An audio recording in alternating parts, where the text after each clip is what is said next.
जय माता रानी दोस्तों, आपके अपने चैनल धर्म साधना में आपका बहुत बहुत स्वागत है। माँ भगवती दुर्गा की कृपा सदैव आप और आपके समस्त परिवार पर बनी रहे। दोस्तों, आज की वीडियो में आप जानेंगे हरियाली तीज कब है। हरियाली तीज जो कि सावन मास के शुक्ल पक्ष की तृतीया तिथि को मनाई जाती है।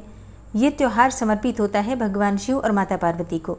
इस दिन सुहागिन महिलाएं 16 श्रृंगार करके अपने पति की लंबी आयु के लिए, खुशहाल जीवन के लिए, सुख समृद्धि के लिए और अपने अखंड सौभाग्य की कामना से भगवान शिव और माता पार्वती की विशेष रूप से पूजा आराधना करके व्रत धारण करती हैं।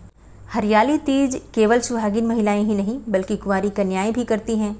जिन कन्याओं के विवाह में विलंब होता है या फिर मन चाहे जीवन साथी की कामना है, तो ऐसे में कुंवारी कन्याएं आज के दिन भगवान शिव और माता पार्वती की पूजा करती हैं और व्रत धारण करती हैं। अब देखिए, व्रत हर जगह नहीं किया जाता है। कई स्थानों पर ये व्रत किया जाता है, जबकि कई स्थान ऐसे हैं जहाँ पर सिर्फ पूजा आराधना करके और भगवान से अपने मन की कामना को पूर्ण करने के लिए प्रार्थना की जाती है। तो देखिए, क्षेत्र विशेष के अनुसार नियम होते हैं। कहीं पर व्रत किया जाता है और कहीं पर व्रत नहीं किया जाता है। तो जैसा आपके यहाँ होता है आप उसी प्रकार से कर सकते हैं। सावन के महीने में आने वाले इस हरियाली तीज के पर्व को बहुत अधिक महत्वपूर्ण माना जाता है। भारत में पश्चिमी उत्तर प्रदेश, दिल्ली और राजस्थान में ये त्यौहार बहुत धूमधाम के साथ मनाया जाता है। हरियाली तीज का पर्व क्यों मनाया जाता है, इस विषय में एक पौराणिक कथा है। पौराणिक कथाओं के अनुसार माना जाता है कि इसी दिन भगवान शिव और माता पार्वती का पुनर्मिलन हुआ था। माता पार्वती ने भगवान शिव को पति के रूप में पाने के लिए कई वर्षों तक कठोर तपस्या की। फिर उनकी तपस्या और भक्ति से प्रसन्न होकर भगवान शिव ने उन्हें अपनी अर्धांगिनी के रूप में स्वीकार किया और इसलिए इस दिन को भगवान शिव और माता पार्वती के पुनर्मिलन के रूप में मनाया जाता है। ऐसा भी कहा जाता है कि सबसे पहले हरियाली तीज माता पार्वती, जो कि हिमालय की पुत्री थी, उन्होंने ही किया था। इस व्रत के प्रभाव से ही भगवान शंकर उन्हें पति के रूप में प्राप्त हुए थे और तभी से ही हरियाली तीज को त्योहार के रूप में मनाने की परंपरा चली आ रही है। इस व्रत को धारण करने से भगवान शिव माता पार्वती को पति के रूप में प्राप्त हुए थे। इसीलिए कुंवारी कन्याएं व्रत धारण करती हैं ताकि उन्हें मन चाहे जीवन साथी की प्राप्ति हो और विवाह में किसी भी प्रकार की बाधा आ रही हो तो उस बाधा से उन्हें मुक्ति मिले। हरियाली तीज के दिन सुहागिन महिलाएं 16 श्रृंगार करती हैं। उसके बाद भगवान शिव और माता पार्वती की विधि विधान से पूजा करती हैं। हरियाली तीज पर श्रृंगार करने का बहुत महत्व माना जाता है। मान्यता है कि इस दिन श्रृंगार करने से माता पार्वती प्रसन्न होती हैं और मन चाहा आशीर्वाद प्रदान करती हैं। इसीलिए माता पार्वती की कृपा की प्राप्ति के लिए सुहागिन महिलाएं श्रृंगार करती हैं और अपने अखंड सौभाग्य की कामना करती हैं। वैसे तो कहा जाता है कि हरियाली तीज पर 16 श्रृंगार करना चाहिए।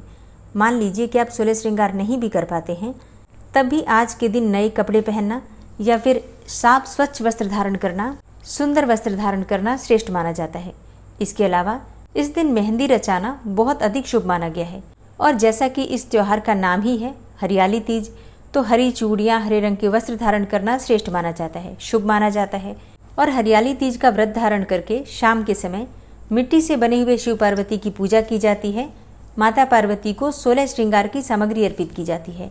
चुनरी, सिंदूर, चूड़ी, बिंदी आदि चढ़ाना शुभ माना जाता है, जबकि महादेव को पंचामृत का भोग लगाकर और पंचामृत से उनका अभिषेक किया जाता है। फिर उनसे अखंड सौभाग्य और सुखी दाम्पत्य जीवन की कामना की जाती है। कुंवारी कन्याएं मनचाहे जीवन साथी की कामना करती हैं। जिनकी शादियां नई होती हैं, मतलब पहले या दूसरे साल में शादी होती है, नवविवाहिता जो होती हैं, उनके लिए उनकी सास अपनी नई नवेली बहू को सुहाग का सामान देती हैं। इसे सिंधारा कहते हैं। इसी सुहाग की सामग्री को लेकर अगले दिन सुहागिन तीज का व्रत धारण करती हैं। इस विषय में भी नियम कई जगह अलग अलग हैं। कई स्थानों पर मायके से सिंधारा आता है और कई स्थानों पर सासू माँ ही सिंधारा देती हैं। तो अपने क्षेत्र के नियम होते हैं, सबके यहाँ अपने तरीके से व्रत और त्यौहार मनाए जाते हैं। और अब जानते हैं कि साल 2024 में हरियाली तीज कब है। तो देखिए, तृतीया तिथि का प्रारंभ 6 अगस्त को हो जाएगा। 6 अगस्त को शाम को 7:52 पर तृतीया तिथि प्रारंभ हो जाएगी और तृतीया तिथि का समापन हो रहा है 7 अगस्त को रात्रि में 10:06 पर। तो सूर्योदय कालीन तिथि के अनुसार 7 अगस्त 2024 बुधवार को श्रावण मास की हरियाली तीज मनाई जाएगी। हरियाली तीज के दिन सुबह 11:41 से लेकर अगले दिन तक शिव योग का निर्माण रहेगा। शिव योग में भगवान शिव और माता पार्वती की पूजा करने से किसी भी प्रकार की कामना पूर्ण होती है और भगवान भोलेनाथ की विशेष कृपा आपको प्राप्त होगी। तो 7 अगस्त 2024 बुधवार को हरियाली तीज का पावन पर्व मनाया जाएगा। मेरी तरफ से आप सभी भक्तों को हरियाली तीज की बहुत बहुत शुभकामनाएं। उम्मीद करती हूँ ये वीडियो आपके लिए उपयोगी होगी। वीडियो अच्छी लगी हो तो लाइक कीजिए, शेयर कीजिए और चैनल पर पहली बार आए हैं, अभी तक आपने चैनल को सब्सक्राइब नहीं किया है, तो आज की वीडियो अगर आपको अच्छी लगे तो चैनल को सब्सक्राइब करके बेल आइकन को ज़रूर प्रेस कर लीजिए। इससे ये होगा कि इस चैनल पर जो भी नई वीडियो अपलोड होंगी उनकी नोटिफिकेशन आपको सही समय पर प्राप्त होगी। मिलती हूँ मैं आपसे अगली वीडियो में, तब तक के लिए जय श्री राधे।